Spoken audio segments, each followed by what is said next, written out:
Sale a 27 il numero dei contagiati da coronavirus in Veneto, lo riferisce la regione. Ai 25 della giornata di ieri si aggiungono 2 nuovi casi. Si tratta di un'anziana del centro storico di Venezia che era già ricoverata all'ospedale civile e che è stata trovata positiva al virus e di una persona nel Padovano. Entrambi soggetti, chiarisce la regione, appartenenti agli stessi cluster già noti, ovvero quelli del veneziano e del padovano. Nel vicino Friuli Venezia Giulia, sotto osservazione una ragazza di Lignano Sabbiadoro con sintomi che hanno spinto i sanitari a sottoporla al test per il Covid-19. Si attende nelle prossime ore l'esito. Intanto per il Veneto inizia la settimana più impegnativa, alla luce delle misure straordinarie adottate per arginare la diffusione del virus, ad iniziare dalla chiusura delle scuole di ogni ordine e grado che arriva dopo la precedente decisione di fermare i corsi nelle università.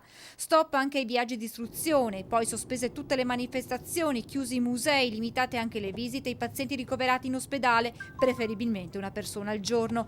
E ancora è stata predisposta la disinfezione giornaliera dei treni regionali e dei mezzi di trasporto pubblico via terra e via acqua. Naturalmente restano poi centrali le misure igieniche per le malattie respiratorie. Guardiamo il futuro con positività perché, come ripeto, anche questo problema verrà risolto. Cerchiamo di uscirne bene e non uscirne con le ossa rotte. E capisco che il provvedimento che ho adottato in comune accordo con il Ministro su mia proposta, e adesso verrà adottato anche dalle altre regioni, è un provvedimento duro, ma non possiamo permetterci nulla. È un sacrificio che è un investimento per la salute di tutti. A noi sta a cuore la salute dei veneti e lavoriamo solo per quello. Misure che resteranno in vigore fino al 1° marzo compreso, ma l'ordinanza potrà subire modifiche se dovesse cambiare lo scenario epidemiologico.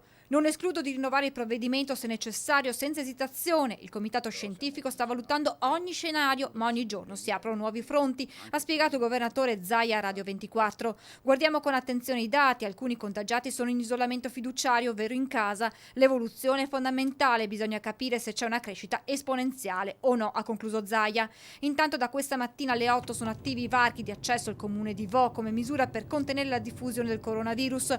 Al momento sono presidiati da carabinieri e polizia. Il sindaco Martini ha però già evidenziato un problema. Uno dei posti di blocco, ha spiegato, al confine con Bastia deve essere spostato più indietro, altrimenti taglia fuori dal contenimento una cinquantina di famiglie della frazione di Zovon.